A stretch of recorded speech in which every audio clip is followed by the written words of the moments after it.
차가운 형광등 불빛이 병원 응급실을 비춥니다. 침대에 누운 여성 윤소연 32세의 얼굴이 창백합니다.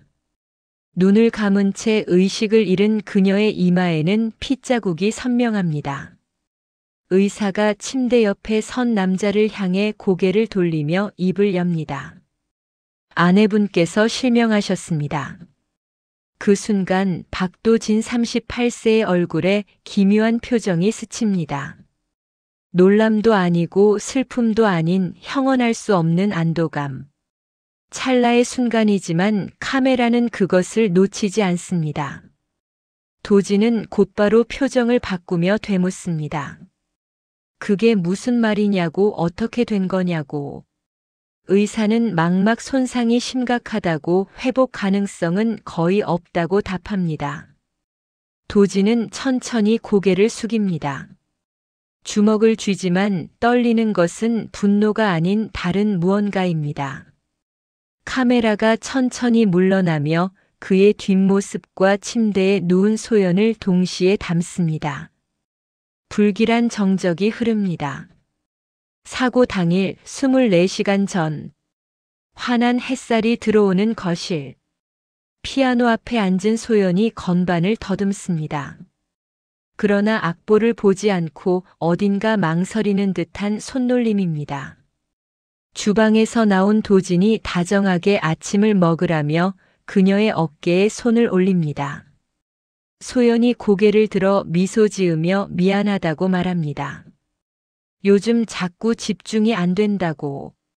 도진은 괜찮다고, 천천히 하면 된다고, 충분히 잘하고 있다고 말하며 그녀의 이마에 가볍게 입맞춤합니다. 언뜻 보면 완벽한 부부입니다. 하지만 도진의 눈빛 어딘가에는 소유욕이 감춰져 있습니다. 소연이 조심스럽게 묻습니다. 오늘 복지센터 설명회에 가도 되냐고, 자원봉사를 한번 해보고 싶다고. 도진의 표정이 순간 굳습니다. 웃으며 말합니다. 그런 거 안 해도 된다고, 집에서 쉬면서 피아노나 치면 되지 않냐고, 자기가 있지 않냐고. 소연이 그래도 하고 싶다고 말하려 하자 도진의 목소리 톤이 낮아집니다. 밖에서 이상한 사람들 만나는 거 싫다고, 알지 않냐고. 소연은 더 이상 말하지 못하고 고개를 끄덕입니다. 도진은 다시 밝은 표정으로 돌아와 그녀의 손을 잡습니다. 같은 날 오후 소연은 집안을 정리하다가 도진의 서재에 들어갑니다. 책상 위에 놓인 수첩을 무심코 펼치는데 그 안에는 자신에 대한 기록들이 빼곡합니다. 오전 9시 30분 피아노 연습. 오전 11시 전화 통화. 누구하고? 오후 2시 외출 시도. 소연의 손이 떨립니다. 이게 뭔지 알면서도 믿고 싶지 않은 표정입니다. 그녀는 급히 수첩을 덮고 서재를 나옵니다. 거실로 돌아온 소연은 창밖을 바라봅니다.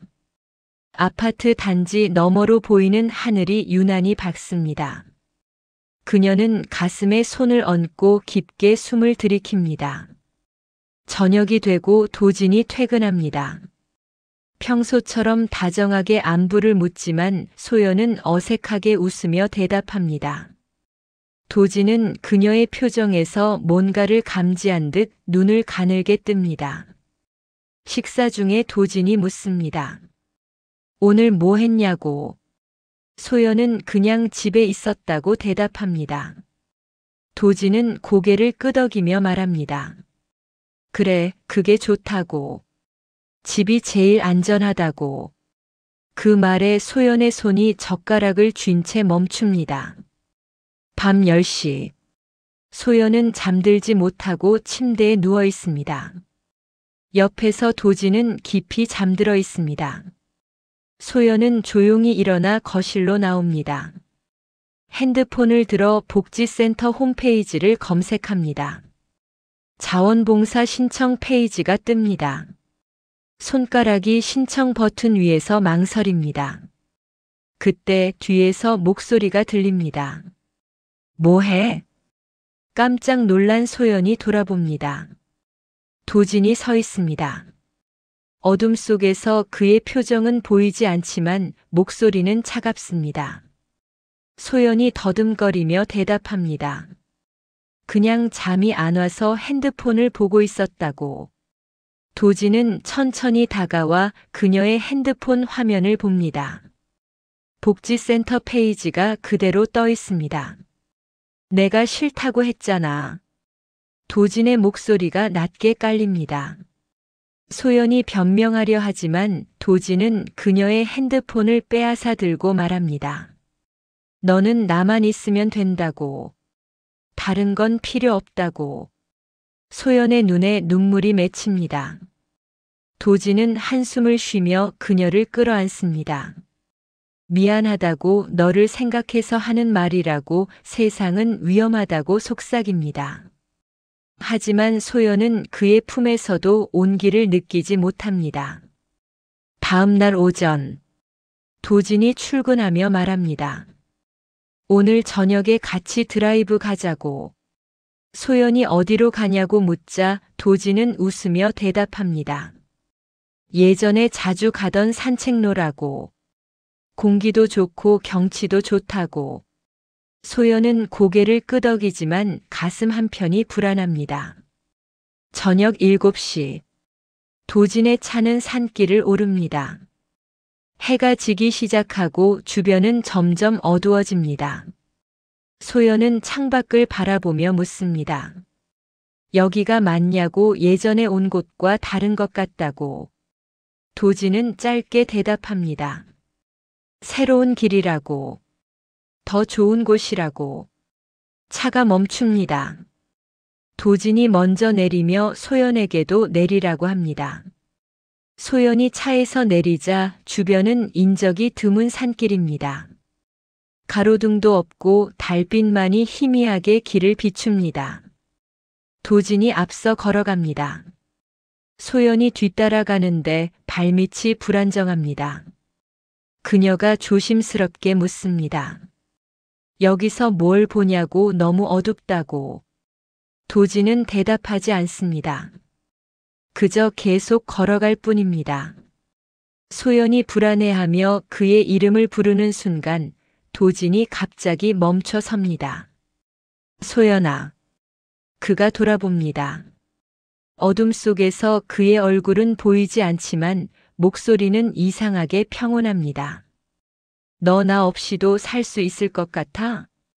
소연이 당황하며 되묻습니다. 무슨 소리냐고. 도진은 한 걸음 다가와 그녀의 어깨를 잡습니다. 힘이 점점 세집니다. 난 안 돼. 너 없이는 못 살아. 그리고 너도 나 없이는 안 돼. 소연이 그의 손을 뿌리치려는 순간 도진이 그녀를 밀어냅니다. 소연은 비명을 지르며 경사면 아래로 굴러 떨어집니다. 머리가 바위에 부딪히는 둔탁한 소리. 도진은 그 자리에 서서 아래를 내려다봅니다. 움직이지 않는 소연. 그는 천천히 핸드폰을 꺼내 구급차를 부릅니다. 목소리는 다급하고 절박합니다. 여보세요. 제 아내가 실족했어요. 빨리 와주세요. 완벽한 연기입니다. 병원 복도. 도진은 의자에 앉아 고개를 숙이고 있습니다. 손으로 얼굴을 가린 채 어깨가 떨립니다. 지나가는 사람들은 그를 걱정스럽게 바라봅니다. 수술실 불이 꺼지고 의사가 나옵니다. 도진이 벌떡 일어나 다가갑니다. 의사는 심각한 표정으로 말합니다. 생명에는 지장이 없지만 망막 손상이 심각하다고. 시력을 잃었다고. 도진의 얼굴에 다시 그 기묘한 안도감이 스칩니다. 하지만 이번에는 더 빨리 감춥니다. 그는 의사에게 묻습니다. 회복 가능성은 없냐고. 정말 완전히 실명한 거냐고. 의사가 고개를 끄덕입니다. 도진은 비틀거리며 벽에 기댑니다. 손으로 얼굴을 쓸어내리는데 그 손끝이 미세하게 떨립니다. 슬픔인지 흥분인지 알 수 없습니다. 병실. 소연이 침대에 누워 있습니다. 눈에는 붕대가 감겨 있습니다. 도진이 조용히 들어와 그녀의 손을 잡습니다. 소연아, 미안해. 내가 조심했어야 하는 건데. 그의 목소리는 떨립니다. 하지만 그가 쥔 소연의 손에는 힘이 들어가 있습니다. 마치 놓치지 않겠다는 듯이. 복도 끝 어둠 속에서 한 사람이 이 장면을 지켜봅니다. 도진의 어머니 서화영 65세입니다. 그녀의 눈빛은 복잡합니다. 뭔가를 알고 있는 듯하지만 입을 열지 않습니다. 며칠 후 소연이 붕대를 풀고 눈을 뜹니다. 하지만 아무것도 보이지 않습니다. 그녀의 눈동자는 초점을 잃은 채 허공을 응시합니다. 도진이 그녀의 손을 잡으며 속삭입니다. 괜찮아. 내가 있잖아. 너는 나만 있으면 돼. 소연은 아무 대답도 하지 못합니다. 눈물만이 볼을 타고 흐릅니다. 그녀는 아직 모릅니다. 자신을 이 어둠 속으로 밀어넣은 것이 바로 지금 자신의 손을 잡고 있는 사람이라는 것을. 하지만 어둠 속에서도 희미하게 느껴지는 것이 있습니다. 그 손의 온기가 낯설다는 것. 그리고 사고 당일 밤 공기 중에 떠돌던 그 익숙한 향수 냄새. 소연의 표정이 미세하게 굳어집니다. 퇴원 후 2주일이 지났습니다. 소연은 집 안에서도 제대로 움직이지 못합니다. 벽을 더듬으며 화장실을 찾고 식사할 때마다 그릇을 엎습니다. 모든 것이 낯설고 두렵습니다. 도진은 그녀의 모든 것을 챙깁니다. 아침 식사를 먹여주고 옷을 입혀주고 화장실까지 데려다 줍니다. 언뜻 보면 헌신적인 남편입니다. 하지만 그의 눈빛에는 만족감이 깃들어 있습니다. 이제 괜찮아? 내가 없으면 안 되지. 도진이 그녀의 머리를 쓰다듬으며 속삭입니다. 소연은 고개를 끄덕일 수밖에 없습니다. 실제로 그의 도움 없이는 아무것도 할 수 없으니까요. 어느 날 아침 도진이 말합니다. 시각장애인 복지센터에서 연락이 왔다고. 재활 프로그램을 받아보는 게 어떻겠냐고. 소연이 놀라며 고개를 듭니다. 정말요? 그럼 혼자서도 할 수 있는 게 생길까요? 도진의 표정이 순간 굳지만 곧 웃음을 짓습니다. 뭐 기본적인 것들은 배워야겠지. 그래야 내가 없을 때도 안전하니까. 하지만 그의 목소리에는 내키지 않는 기색이 역력합니다. 복지센터. 소연은 도진의 부축을 받으며 건물 안으로 들어갑니다. 복도를 걷는데 누군가의 발소리가 다가옵니다. 윤소연 씨 맞으시죠?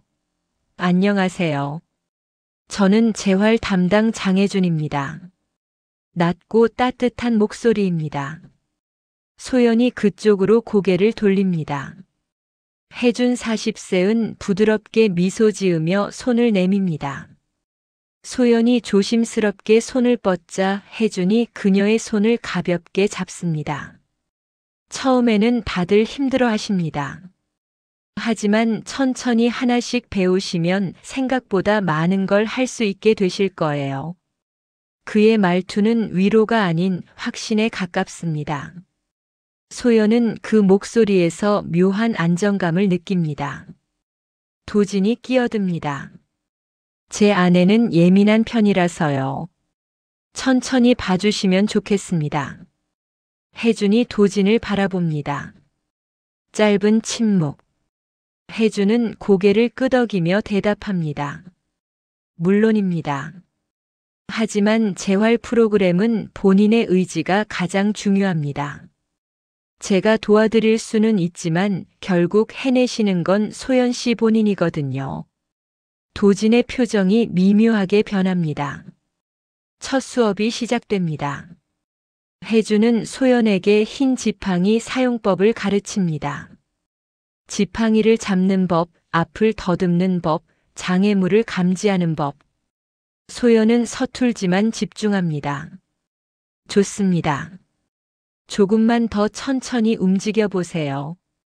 지팡이가 알려주는 정보를 느껴보시는 거예요. 혜준의 목소리가 차분하게 이어집니다. 소연이 한 걸음 한 걸음 내딛습니다. 벽에 부딪히고 의자에 걸리기도 하지만 포기하지 않습니다. 1시간 후 소연은 작은 방 한 바퀴를 혼자 돌았습니다. 숨이 차지만 그녀의 얼굴에는 처음으로 성취감이 떠오릅니다. 해냈어요. 소연의 목소리가 떨립니다. 혜준이 박수를 칩니다. 잘하셨습니다. 이제 시작이에요. 복도에서 이 장면을 지켜보던 도진의 얼굴이 어둡게 가라앉습니다. 2주일 후, 소연은 점자를 배우기 시작합니다. 손끝으로 점 하나하나를 더듬으며 글자를 익혀갑니다. 처음에는 아무것도 구별되지 않던 것들이 점점 의미를 갖기 시작합니다. 어느 날 혜준이 소연을 음악실로 데려갑니다. 소연 씨가 피아노를 치신다고 들었어요. 한번 쳐보시겠어요? 소연이 망설입니다. 실명 이후로 한 번도 피아노를 치지 않았습니다. 두렵습니다. 악보도 못 보는데 제대로 칠 수 있을까? 괜찮습니다. 그냥 느끼는 대로 쳐보세요. 혜준이 그녀를 피아노 앞에 앉힙니다. 소연의 손이 건반 위에 올라갑니다. 차갑고 매끄러운 감촉. 손가락이 떨립니다. 첫 음이 울려 퍼집니다. 그리고 두 번째, 세 번째. 멜로디가 이어집니다. 소연은 눈을 감습니다. 아니, 이미 감겨있는 눈을 더 깊이 감습니다. 이상합니다. 보이지 않는데 음악이 더 선명하게 들립니다. 건반을 누르는 손가락의 압력, 페달을 밟는 발의 감각, 울림통에서 퍼져나가는 진동. 모든 것이 생생합니다. 곡이 끝나고 소연은 숨을 내쉽니다. 뺨에 눈물이 흐르고 있습니다. 아름다웠습니다. 혜준의 목소리가 조용히 들립니다.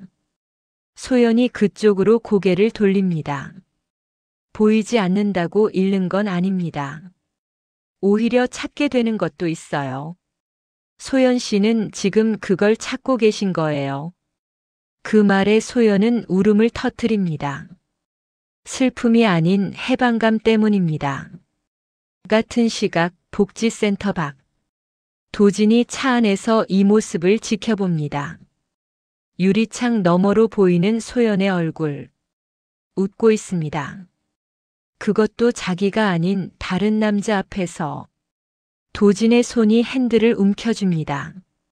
손등에 핏줄이 붉어집니다. 그날 밤 집으로 돌아온 소연은 도진에게 말합니다. 오늘 피아노를 쳤다고 생각보다 잘 칠 수 있었다고 복지센터 선생님이 잘한다고 칭찬했다고. 도진은 저녁 준비를 하며 짧게 대답합니다. 그래, 다행이네. 하지만 그의 목소리는 차갑습니다. 소연이 분위기를 느끼고 입을 다뭅니다. 식사 중 도진이 말을 꺼냅니다. 소연아, 복지센터 그만 다니는 게 어때? 소연이 놀라 고개를 듭니다. 왜요? 이제 조금씩 할 수 있는 게 생기는데. 그게 그거야. 지팡이 쓰고 점자 읽고.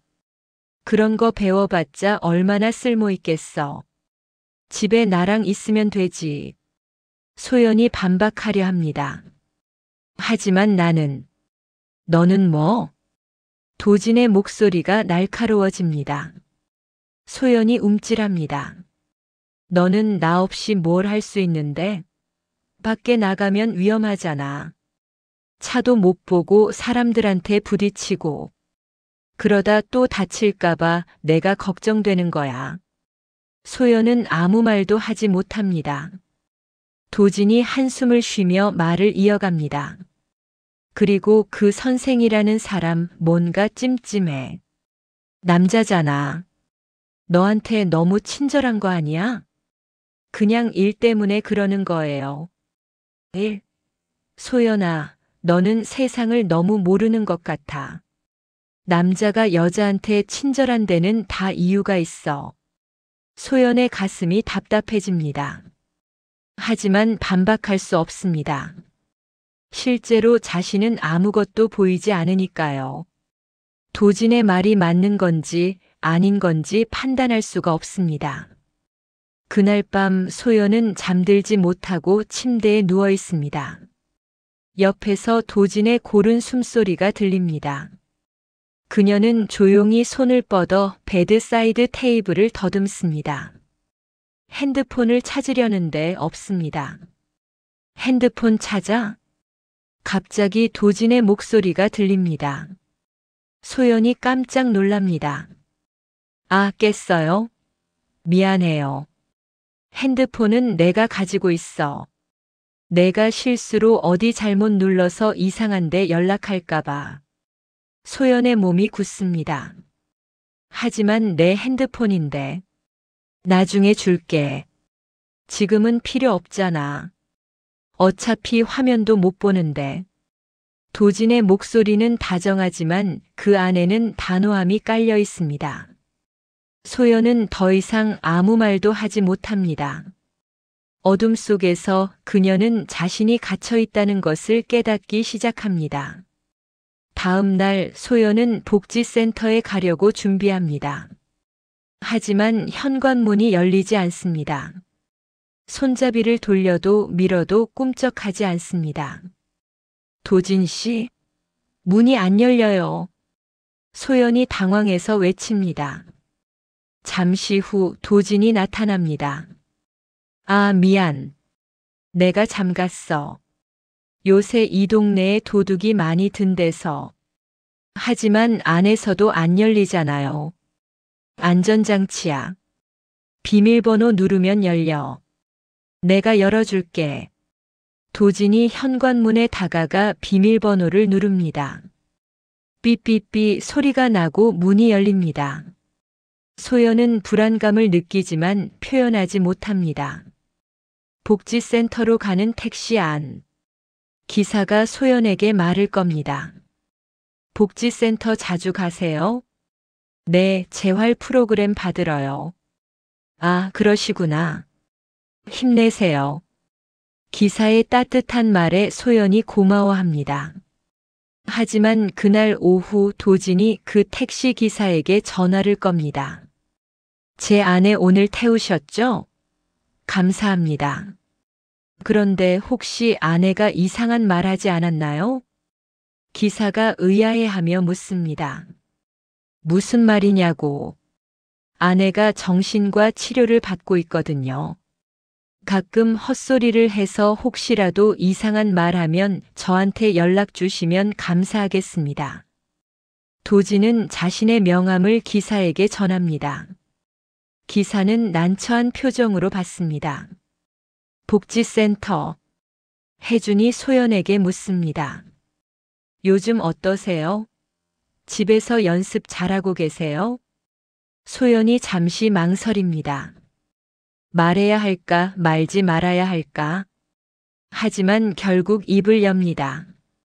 사실 남편이 복지센터 그만 다니래요. 혜준의 표정이 심각해집니다. 왜 그러시는데요? 위험하다고 그리고 제가 배운다고 해서 크게 달라질 것도 없다고. 혜준은 한숨을 쉽니다. 소연 씨, 제가 말씀드려도 될까요? 소연이 고개를 끄덕입니다. 시각장애를 가진 분들이 가장 힘들어하는 건 보이지 않는다는 게 아니에요. 주변 사람들이 자신을 무능력하다고 생각하는 거예요. 하지만 소연 씨는 할 수 있어요. 제가 봤으니까요. 소연의 눈에 눈물이 맺힙니다. 하지만 남편 말도 맞는 것 같아요. 저는 정말 혼자서는 아무것도. 그건 아직 배우는 중이어서 그런 거예요.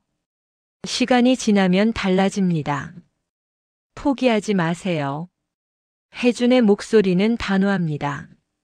소연은 고개를 끄덕이지만 마음속 혼란은 가시지 않습니다. 그날 저녁 집으로 돌아온 소연은 현관에서 멈춥니다. 집 안에서 낯선 냄새가 납니다. 뭔가 설치된 냄새. 페인트 같기도 하고 접착제 같기도 한. 도진 씨? 집에 뭐 새로 달았어요? 안에서 도진의 목소리가 들립니다. 아, 보안 카메라 몇 개 설치했어. 혹시 모르니까. 소연의 등골이 서늘해집니다. 보안 카메라요? 왜요? 너 혼자 있을 때 뭔가 있으면 내가 확인할 수 있게. 걱정돼서 그래. 도진이 다가와 그녀의 어깨를 감싸며 속삭입니다. 내가 너를 지켜야지. 누가 지켜주겠어. 소연은 그의 품에 안겨 있지만 온몸이 얼어붙은 것처럼 차갑습니다. 그날 밤 소연은 침대에 누워 천장을 향해 눈을 뜹니다. 아무것도 보이지 않지만 어딘가에서 자신을 지켜보는 시선을 느낍니다. 그리고 문득 떠오릅니다. 사고 당일 밤 산길에서 맡았던 그 향수 냄새. 지금 도진의 옷에서 나는 바로 그 냄새. 소연의 숨이 가빠집니다. 며칠이 지났습니다. 소연은 복지센터에 나가지 못하고 집에만 있습니다. 도진은 매일 출근 전 그녀를 확인하고 퇴근 후에는 하루 종일 뭘 했는지 물어봅니다. 오늘은 뭐 했어? 그냥 집에 있었어요. 어디 갔다 온 거 아니지? 아니요. 확실해? 도진의 질문은 점점 더 집요해집니다. 소연은 대답할 때마다 숨이 막힙니다. 어느 날 오후 소연은 혼자 집안을 돌아다닙니다. 벽을 더듬으며 한 걸음씩 나아갑니다. 거실, 주방, 복도. 그리고 도진의 서재 앞에 섭니다. 문고리를 잡습니다. 돌아갑니다. 안으로 들어갑니다. 서재 안은 조용합니다. 소연은 조심스럽게 책상 쪽으로 다가갑니다. 손으로 책상 위를 더듬습니다. 서류 뭉치, 펜꽂이, 그리고 수첩. 수첩을 집어듭니다. 점자가 아니라서 읽을 수는 없지만 손으로 만지며 느낍니다. 빼곡하게 쓰여 있습니다. 그날 자신이 본 그 수첩일 겁니다. 갑자기 현관문 열리는 소리가 들립니다. 소연이 깜짝 놀라 수첩을 놓고 서재를 나오려는데 발이 책상 다리에 걸립니다. 쿵 소리가 납니다. 소연아, 뭐해? 도진의 목소리가 복도에서 들립니다. 소연이 급히 대답합니다. 화장실 가다가 길을 잘못 들어서. 도진이 서재로 들어옵니다. 잠시 침묵. 그는 주변을 둘러봅니다. 책상 위의 수첩이 미세하게 위치가 바뀌어 있습니다. 조심해. 다칠 수 있어. 도진이 그녀의 팔을 잡아 밖으로 데리고 나옵니다. 힘이 세게 들어가 있습니다. 소연의 팔에 손가락 자국이 남습니다. 복지센터. 혜주는 소연이 일주일째 나오지 않자 전화를 겁니다. 받는 사람은 도진입니다. 소연 씨와 통화할 수 있을까요? 아내는 지금 몸이 안 좋아서 쉬고 있습니다. 그렇습니까? 그럼 언제쯤 다시 올 수 있을까요? 글쎄요.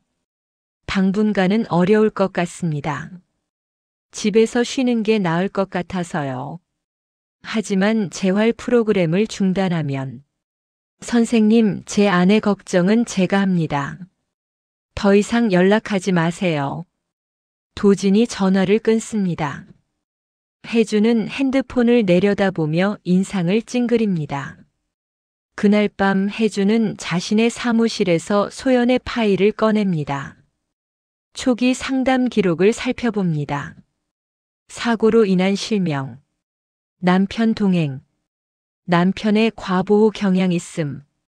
그 아래 자신이 추가로 적어놓은 메모가 있습니다. 본인은 의욕적이나 남편이 독립을 방해하는 듯 주의 깊게 관찰 필요. 혜주는 한숨을 쉽니다. 그리고 서랍에서 오래된 사진 한 장을 꺼냅니다. 사진 속에는 젊은 혜준과 한 여성이 웃고 있습니다. 미안, 그때 내가 알았어야 했는데. 혜준의 목소리가 떨립니다. 사진 속 여성의 얼굴에는 멍자국이 희미하게 보입니다. 혜준은 사진을 다시 서랍에 넣고 눈을 감습니다. 주말입니다. 도진의 어머니 서화영이 집에 방문합니다. 소연은 거실 소파에 앉아 있습니다. 화영이 그녀 옆에 앉으며 말을 겁니다. 소연아, 요즘 어떻게 지내니? 잘 지내요, 어머니. 하지만 소연의 목소리는 힘이 없습니다. 화영은 며느리의 얼굴을 유심히 봅니다. 핏기가 없고 여인 것 같습니다. 밥은 잘 먹고 얼굴이 많이 상해 보이는구나. 괜찮아요. 그냥 잠을 잘 못 자서. 그때 도진이 주방에서 나옵니다. 어머니, 차 드시겠어요? 아니, 괜찮다. 화영은 아들을 바라봅니다. 도진은 평소처럼 웃고 있지만 어딘가 긴장한 것처럼 보입니다. 도진아, 너 잠깐 나랑 얘기 좀 하자. 화영이 일어섭니다. 도진이 따라 나가고 둘은 발코니로 나갑니다. 문이 닫힙니다. 거실에 홀로 남은 소연은 귀를 기울입니다. 발코니에서 희미하게 목소리가 들립니다. 들리지는 않지만 분위기가 심상치 않습니다. 발코니. 화영이 아들을 마주봅니다. 도진아, 소연이한테 뭐 하는 거니? 무슨 말씀이세요? 소연이가 예전 같지 않아. 뭔가 무서워하는 것 같더라. 도진의 표정이 굳습니다. 어머니, 소연이는 실명했어요. 당연히 불안하고 무서운 거죠. 그래서 제가 더 잘 챙기고 있는 겁니다. 그게 아니라. 화영이 말을 멈춥니다. 아들의 눈빛이 차갑게 변했습니다. 어머니, 제 가정일에 간섭하지 마세요. 저는 제 아내를 사랑합니다. 그리고 제가 제일 잘 알아요. 도진아. 어머니도 아시잖아요. 세상이 얼마나 위험한지. 소연이는 아무것도 안 보여요. 제가 안 지키면 누가 지켜요? 화영은 더 이상 말하지 못하고 고개를 돌립니다. 아들의 얼굴에서 어렸을 때부터 봐왔던 그 집착을 봅니다. 장난감을 혼자만 가지려 했던, 친구를 독차지하려 했던 그 모습. 하지만 이제는 대상이 아내입니다. 화영은 한숨을 쉬고 집을 나섭니다. 현관에서 소연에게 작별 인사를 합니다. 소연아, 힘들면 언제든 연락하렴. 소연이 고개를 끄덕입니다. 화영은 며느리의 손을 잡습니다. 그리고 작게 아들이 듣지 못하게 속삭입니다. 조심해. 소연의 몸이 굳습니다. 화영은 손을 놓고 나갑니다. 밤입니다. 도진은 술을 마시고 일찍 잠듭니다. 소연은 그의 고른 숨소리를 확인하고 조용히 침대에서 일어납니다. 복도를 따라 서재로 갑니다. 문을 열고 들어가 책상 앞에 섭니다. 다시 수첩을 찾습니다. 이번에는 서랍도 엽니다. 서랍 안에서 뭔가 작은 병을 만집니다. 뚜껑을 열자 향수 냄새가 납니다. 바로 그 냄새. 사고 당일 밤 산길에서 맡았던 그 냄새. 소연의 손이 떨립니다. 더 더듬어 봅니다. 서랍 깊은 곳에서 종이 한 장을 만집니다. 접혀 있습니다. 펼칩니다. 점자가 아니라 읽을 수 없지만 종이의 질감이 남다릅니다. 병원 서류 같습니다. 그때 뒤에서 목소리가 들립니다. 뭐 하는 거야? 소연이 깜짝 놀라 돌아봅니다. 도진이 문 앞에 서 있습니다. 화장실 가다가. 거짓말하지 마. 여기가 화장실이야? 서재야. 도진이 천천히 다가옵니다. 소연이 뒤로 물러나지만 책상에 막힙니다. 내 서랍 뒤지고 있었지? 뭘 찾는 거야? 아무것도 아니에요. 소연아. 도진이 그녀의 양 어깨를 잡습니다. 힘이 세게 들어갑니다. 너 나 의심하는 거야? 아니에요. 거짓말. 눈빛으로 다 보여. 아, 미안. 너는 못 보지. 도진이 비웃습니다. 소연의 눈에 눈물이 맺힙니다. 왜 그래요? 당신이 이런 사람이었어요? 이런 사람? 나는 변한 적 없어.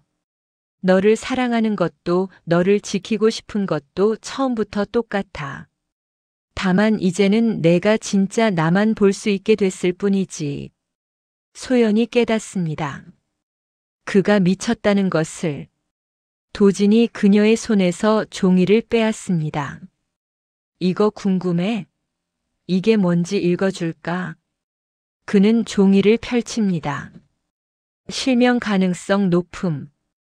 망막 손상 진행 중. 적절한 치료 없이 방치 시 완전 실명. 이거 내 병원 기록이야. 사고 나기 6개월 전. 소연의 얼굴이 창백해집니다. 뭐 무슨 말이에요? 너 원래 눈이 나빴어. 조금씩 안 보이기 시작했었지. 기억 안 나? 병원 가자고 했는데 너는 괜찮다고 했잖아. 하지만 나는 알고 있었어. 내가 조만간 실명할 거라는 걸. 그래서 기다렸지. 하지만 너무 오래 걸리더라. 그래서 내가 좀 도와줬어.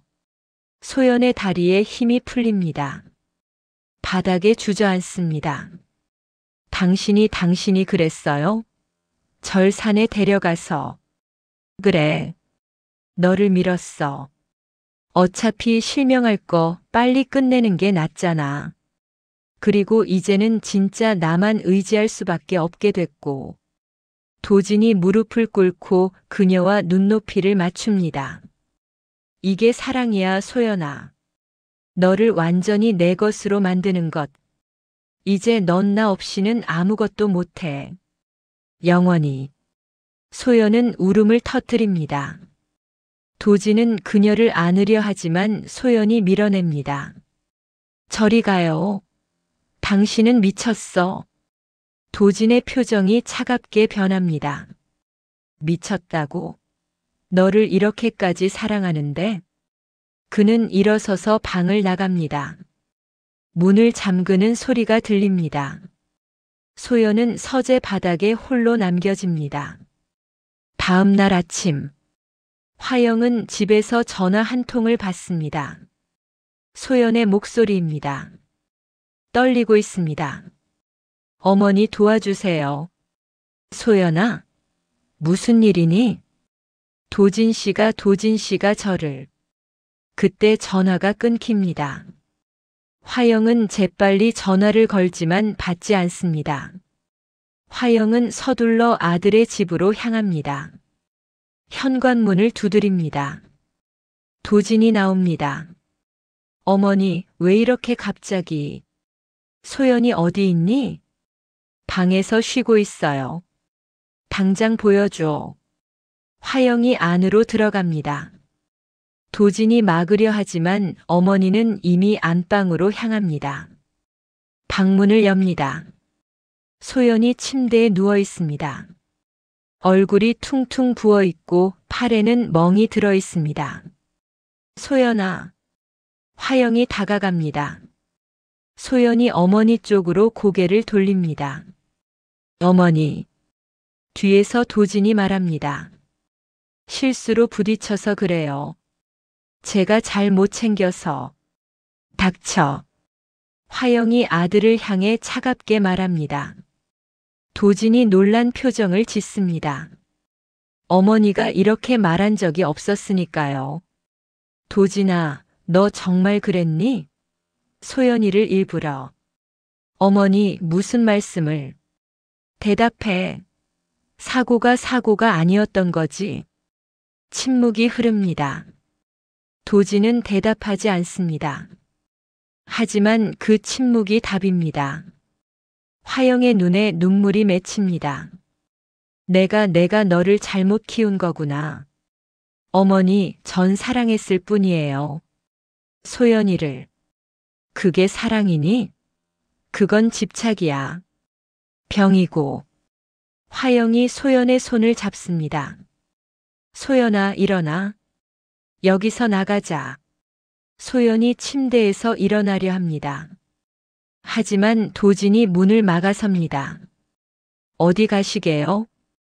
비켜라, 도진아. 안 돼요. 소연이는 제 아내예요. 여기 있어야 해요. 도진아. 화영이 소리칩니다. 하지만 도진은 움직이지 않습니다. 그때 현관 초인종이 울립니다. 도진이 인터폰을 확인합니다. 화면에는 혜준이 서 있습니다. 누구세요? 장혜준입니다. 소연 씨와 통화 좀 할 수 있을까요? 지금 불편해서. 문 열어주세요. 안 그러면 경찰 부르겠습니다. 도진의 표정이 굳습니다. 잠시 고민하다가 문을 엽니다. 혜준이 들어옵니다. 거실을 둘러보다가 안방 쪽을 봅니다. 화영과 소연이 서 있습니다. 소연 씨, 괜찮으세요? 혜준이 다가가려 하지만 도진이 막아섭니다. 당신 누구길래 남의 집에 들어와서. 저는 소연 씨 재활 담당자입니다. 일주일 넘게 연락이 안 돼서 확인하러 왔습니다. 확인은 했으니 이제 가세요. 소연 씨한테 직접 들어야겠습니다. 두 남자가 대치합니다. 긴장감이 흐릅니다. 화영이 며느리를 데리고 나옵니다. 소연아, 이분이 복지센터 선생님이시지? 소연이 고개를 끄덕입니다. 혜준이 그녀에게 다가갑니다. 소연 씨, 지금 여기 있고 싶으세요? 소연이 떨리는 목소리로 대답합니다.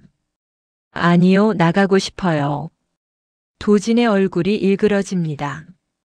소연아, 내가 뭘 안다고. 밖에 나가면 위험해. 위험한 건 여기예요. 소연이 처음으로 소리칩니다. 모두가 놀랍니다. 당신이 위험해요. 당신이 저를 이렇게 만들었잖아요. 도진이 그녀에게 다가가려 하지만 혜준이 막아섭니다. 더 이상 가까이 오지 마세요. 비켜. 이건 우리 부부 문제야. 폭행과 감금은 범죄입니다. 혜준의 목소리가 차갑습니다. 도진이 주먹을 줍니다. 당신이 뭔데 끼어들어. 저는 한 번 후회한 사람입니다. 다시는 그러고 싶지 않아서요. 혜준의 눈빛이 단호합니다. 도진은 그 눈을 보고 멈칫합니다. 화영이 며느리를 데리고 현관으로 향합니다. 소연이 지팡이를 짚으며 걸어갑니다. 비틀거리지만 멈추지 않습니다. 소연아, 가지마. 너 나 없으면 아무것도 못해. 도진이 절규합니다. 소연이 멈춰 섭니다. 뒤를 돌아봅니다. 아무것도 보이지 않지만 그쪽을 향해 말합니다. 할 수 있어요. 이제 알았어요. 저는 할 수 있어요. 그녀는 다시 걷습니다. 문을 나섭니다. 도진은 그 자리에 무너집니다. 한 달 후, 소연은 화영의 집에서 지내고 있습니다. 작은 방이지만 처음으로 자유를 느낍니다. 아침마다 혜준이 찾아와 재활 훈련을 돕습니다. 집 밖을 나가는 연습, 대중교통 이용하는 법, 혼자 요리하는 법. 하나하나 배워갑니다. 오늘은 혼자 복지센터까지 와보시겠어요? 혜준이 조심스럽게 묻습니다. 소연이 잠시 망설이다가 고개를 끄덕입니다. 해볼게요. 화영의 집에서 복지센터까지는 버스로 15분 거리입니다. 소연은 지팡이를 짚고 집을 나섭니다. 화영과 혜준이 멀찍이 뒤에서 따라갑니다. 버스 정류장까지 걷습니다. 지팡이로 바닥을 더듬으며 귀로 주변 소리를 듣습니다. 자동차 소리, 사람들의 발소리, 새 소리. 모든 것이 정보가 됩니다. 버스가 옵니다. 소연이 손을 듭니다. 버스가 멈추고 그녀는 조심스럽게 올라탑니다. 복지센터 앞에서 내려주세요. 기사가 알았다고 대답합니다. 소연은 손잡이를 잡고 섭니다. 버스가 출발합니다. 창밖으로 바람이 들어옵니다. 소연은 눈을 감습니다. 아니, 이미 감겨있는 눈을. 하지만 지금은 두렵지 않습니다. 나는 할 수 있어. 버스가 멈추고 기사가 알려줍니다. 소연이 내립니다. 복지센터 앞입니다. 그녀는 혼자 해냈습니다. 혜준이 다가와 박수를 칩니다. 완벽했습니다. 소연의 얼굴에 환한 미소가 번집니다. 하지만 그들은 모릅니다. 멀리서 한 남자가 이 모습을 지켜보고 있다는 것을. 도진입니다. 도진은 한 달 동안 소연을 찾아다녔습니다. 복지센터를 감시하고 화영의 집 주변을 배회했습니다. 경찰에 신고되어 접근 금지 명령을 받았지만 그에게는 아무 의미가 없습니다. 그의 집. 거실은 엉망입니다. 깨진 유리잔, 넘어진 가구, 벽에는 소연의 사진들이 빼곡히 붙어 있습니다. 도진은 소파에 앉아 술을 마십니다. 눈은 충혈되어 있고 수염은 덥수룩합니다. 소연아, 왜 날 떠났어? 난 너를 사랑했는데. 그는 중얼거립니다. 핸드폰을 꺼내 소연에게 문자를 보냅니다. 수십 번째입니다. 돌아와. 용서해 줄게. 너 없으면 난 살 수 없어. 제발. 하지만 답장은 오지 않습니다. 도진은 소파에서 일어나 서재로 갑니다. 책상 서랍을 열고 무언가를 꺼냅니다. 작은 칼입니다. 그래, 함께 있을 수 없다면 차라리. 그의 눈빛이 공허합니다. 2주일 후. 복지센터에서 시각장애인들의 작은 음악회가 열립니다. 소연도 참가하기로 했습니다. 피아노 독주입니다. 무대 뒤. 소연은 긴장한 듯 손을 떨고 있습니다. 혜준이 다가와 그녀의 어깨에 손을 얹습니다. 긴장되세요? 내 사람들 앞에서 치는 건 오랜만이라. 잘하실 거예요. 전 알아요. 혜준의 목소리가 따뜻합니다. 소연이 고개를 끄덕입니다. 객석.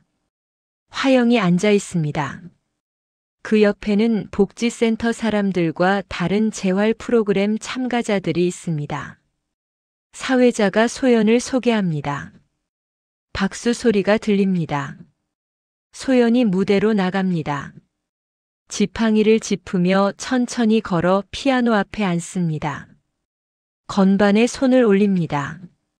차가운 감촉. 숨을 깊이 들이쉽니다. 그리고 연주가 시작됩니다. 멜로디가 흘러나옵니다. 처음에는 조심스럽지만 점점 자신감이 붙습니다. 손가락이 건반 위를 춤추듯 움직입니다. 음악은 그녀의 지난 시간을 담고 있습니다. 고통, 두려움, 그리고 희망. 어둠 속에서 찾은 빛. 객석의 사람들은 숨을 죽이고 듣습니다. 화영의 눈에는 눈물이 맺힙니다. 곡이 끝나갑니다. 마지막 음이 울려 퍼지고 여운이 남습니다. 잠시 정적. 그리고 폭발하는 박수 소리. 소연은 일어나 객석을 향해 고개를 숙입니다. 눈물이 볼을 타고 흐릅니다. 하지만 이번에는 행복한 눈물입니다. 무대에서 내려와 혜준이 있는 곳으로 갑니다. 혜준이 그녀를 안아줍니다. 정말 아름다웠습니다. 감사해요, 선생님이 아니었으면. 아니에요. 해내신 건 소연 씨 본인이에요. 둘은 잠시 그렇게 서 있습니다. 따뜻한 순간입니다. 하지만 복도 끝, 어둠 속에서 한 남자가 이 모습을 지켜봅니다. 도진입니다. 그의 손에는 칼이 쥐어져 있습니다. 음악회가 끝나고 사람들이 하나둘 돌아갑니다. 소연은 화영, 혜준과 함께 복지센터 밖으로 나옵니다.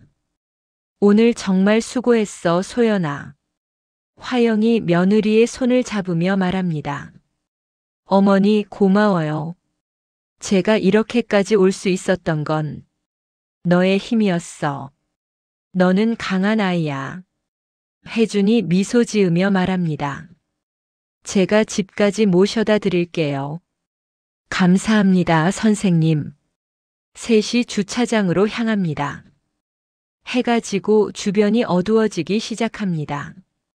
주차장. 혜준의 차 앞에 섭니다. 혜준이 차 문을 열려는 순간, 소연아. 뒤에서 목소리가 들립니다. 모두가 돌아봅니다. 도진이 서 있습니다.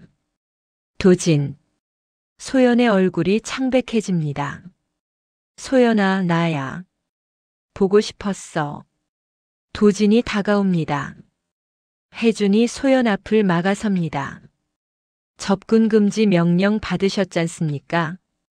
더 이상 가까이 오지 마세요. 비켜. 내 아내랑 얘기 좀 하게. 더 이상 부부가 아닙니다. 이혼 절차가 진행 중이에요. 도진의 표정이 일그러집니다. 이혼? 누가 허락했어? 소연아, 너 정말 나랑 헤어질 거야? 소연이 떨리는 목소리로 대답합니다. 네, 이제 끝이에요. 끝은 없어. 우리는 영원히 함께야. 도진이 주머니에서 칼을 꺼냅니다. 날이 반짝입니다. 화영이 비명을 지르며 후퇴합니다.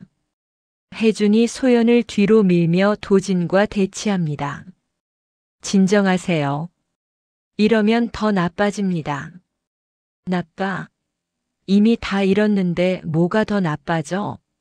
소연이가 없으면 난 아무것도 아니야. 도진이 칼을 들고 달려듭니다. 혜준이 그를 막으려 하지만 도진은 그를 밀쳐냅니다. 혜준이 바닥에 넘어집니다. 도진이 소연에게 다가갑니다. 소연아, 나랑 같이 가. 안 그러면. 안 가요. 소연이 소리칩니다. 지팡이를 휘두르며 그를 막으려 합니다. 하지만 보이지 않아 빗나갑니다. 도진이 그녀의 팔을 붙잡습니다. 놔줘요. 소연이 몸부림칩니다. 도진은 그녀를 끌고 주차장 출구 쪽으로 향합니다. 혜준이 일어나 뒤쫓습니다. 놔주세요. 도진이 뒤를 돌아보며 칼을 휘두릅니다. 혜준이 피합니다. 가까이 오지 마. 오면 소연이 다쳐. 혜준이 멈춰 섭니다. 도진은 소연을 계속 끌고 갑니다. 주차장 계단. 도진이 소연을 데리고 옥상으로 올라갑니다. 옥상에 바람이 강하게 붑니다. 도진은 소연을 난간 쪽으로 밀어냅니다. 소연아, 마지막으로 묻는다. 나랑 돌아갈 거야? 안 돌아가요, 절대로. 그럼 여기서 끝내자. 너도 나도. 도진이 난간 쪽으로 더 다가갑니다. 소연의 등이 난간에 닿습니다.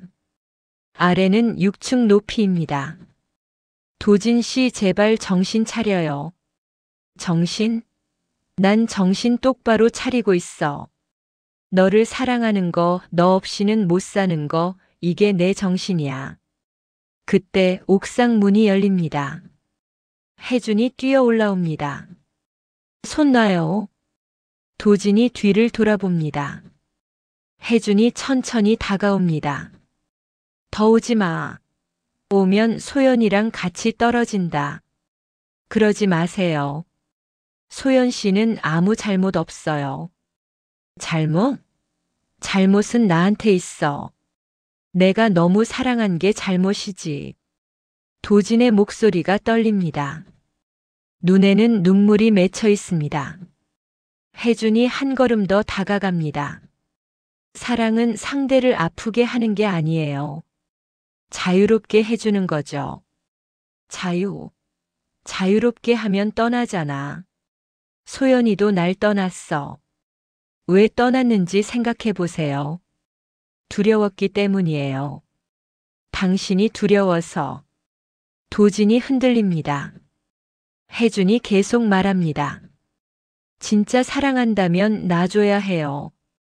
붙잡는다고 마음까지 붙잡을 수는 없어요. 도진의 손에 힘이 풀립니다.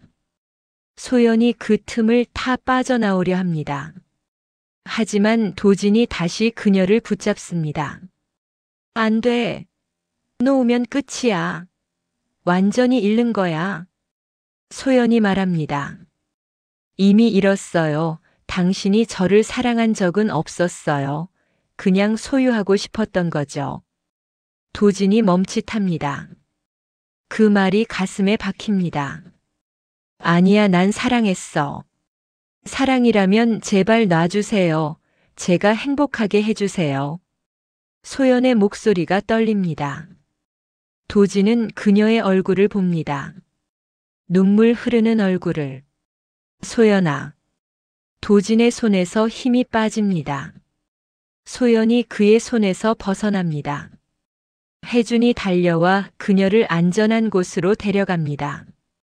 도진은 난간에 기댄 채 주저앉습니다. 손에서 칼이 떨어집니다. 미안해, 소연아, 미안해. 그는 울음을 터뜨립니다. 혜준이 조용히 경찰에 전화를 겁니다. 6개월 후 복지센터 음악실.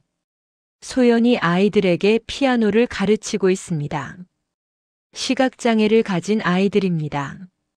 자, 이렇게 건반을 느껴보세요. 손가락으로 위치를 기억하는 거예요. 아이들이 신중하게 건반을 더듬습니다. 음들이 이어집니다. 어설프지만 아름답습니다. 잘했어요. 다들 정말 잘하고 있어요. 소연이 미소 지으며 칭찬합니다. 아이들의 얼굴에도 환한 웃음이 번집니다. 수업이 끝나고 아이들이 돌아갑니다. 소연은 피아노 앞에 혼자 앉아 잠시 연주합니다. 문이 열리고 혜준이 들어옵니다. 오늘도 수고하셨어요. 선생님 오셨어요? 네. 오늘 저녁 시간 있으세요? 소연이 미소 짓습니다. 있죠. 어디 가실 건데요? 같이 산책이나 할까 해서요. 날씨가 좋더라고요. 좋아요. 둘은 복지센터를 나와 길을 걷습니다. 소연은 이제 지팡이를 능숙하게 다룹니다. 혜준이 옆에서 가끔 방향을 알려주지만 대부분은 혼자 걷습니다. 많이 달라지셨어요. 혜준이 말합니다. 그죠? 전에는 상상도 못했을 거예요. 이렇게 혼자 걷는 거. 이제는 혼자가 아니에요. 함께잖아요. 소연이 걸음을 멈춥니다. 혜준도 멈춥니다. 선생님, 아니, 혜준 씨. 소연이 그의 이름을 부릅니다. 처음입니다. 저 고마워요. 진심으로. 저도요, 소연 씨. 소연 씨를 만나서 저도 변했어요. 과거의 후회에서 벗어날 수 있었어요. 혜준이 그녀의 손을 잡습니다. 소연이 놀라지 않습니다. 오히려 손에 힘을 줍니다. 앞으로도 함께 걸을 수 있을까요? 당연하죠. 둘은 다시 걷습니다. 석양빛이 그들을 비춥니다. 1년 후, 한 공연장. 소연의 피아노 독주회가 열립니다. 객석은 만석입니다.